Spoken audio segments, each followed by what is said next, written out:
I like you must have a business card. Well, yes, I do. Thank you. You do? At 13, you have your own business card. Okay, that's a nice start. I'll get in touch with you later. Sure. What do you do? Well, mainly, I like to call myself a software and cognitive developer because I love developing with cognitive computing and artificial intelligence. I'm an algorithmist. I love working with, designing, and implementing algorithms. I'm a keynote and TEDx speaker. I'm an author. I've written a book, and I'm working on another one about IBM Watson. And, of course, I'm also an IBM champion for cloud and honorary IBM cloud advisor. Oh, where did Hang I on go a second. wrong?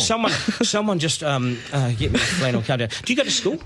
Well, I'm currently homeschooled in grade 8, going to grade 9 now. Wow. Okay, so you're bright. Artificial intelligence, it's taking over the world. Is that fair to say?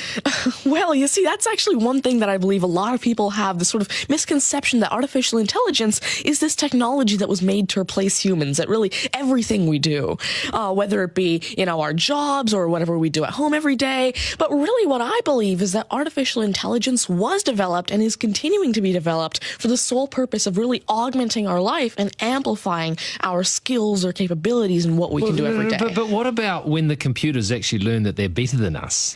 Well, you see, that's sort of called a singularity of artificial intelligence, at which point artificial intelligence has surpassed human intelligence to the point that we cannot control it. But really what I believe at this point, artificial intelligence, I won't go into the details right now since we're limited on time, but the thing is right now, artificial intelligence itself as a technology is so foolable and so primitive that either A, we won't reach that singularity point, or B, if we do, it's a very long ways off. Do you understand that, Mark? No. I couldn't. I wanted to take notes for the exam at the end of it. You lost them in the first sentence. Could I perhaps offer you a golf ball? There you go. Thank you very much. You do this YouTube channel, which you teach people. What is that all about, and who is your target audience? Yeah, sure. Now, I actually have a YouTube channel called Tanmay Teaches that I've been running for around 6 years now, and it has over 144 videos and now 22,000 subscribers. And so on it, I love to teach about computing, really programming, these algorithms that I develop, machine learning especially, math, science, and especially technologies like IBM Watson. Because, of course, I like to share my knowledge because I realize that there's this lack of resources for people to learn about technologies like AI, which is why I absolutely love sharing my knowledge through, of course, these YouTube videos, the books that I'm authoring, the keynotes that I have, and really Watson comes in here in such a great way because Watson allows me... What's Watson? Sure. Well, Mark thinks he's a golfer, but what is Watson? Now, IBM Watson is essentially a cognitive system that allows developers to incorporate cognitive and machine learning into their applications without having to code in the actual intelligence.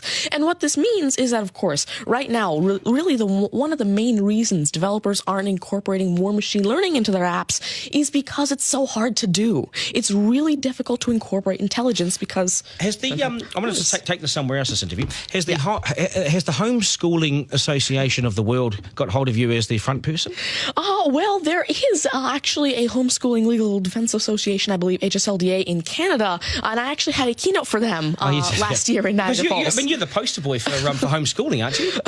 Well, I did have a keynote for them, and I talked a lot about the advantages of homeschooling and why it's great for kids who want to go into different and really targeted subjects. Okay, I want to get right down to business now. When did you realise you were bright and smart, and smarter than most?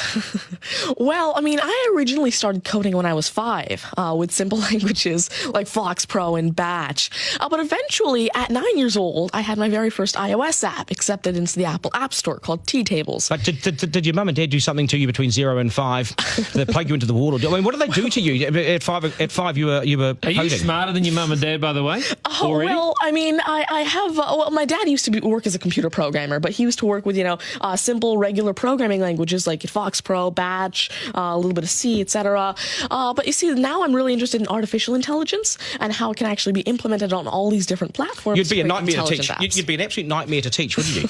Because you'll be smarter than the lecturers. You would I never want to get in an argument with you, ever.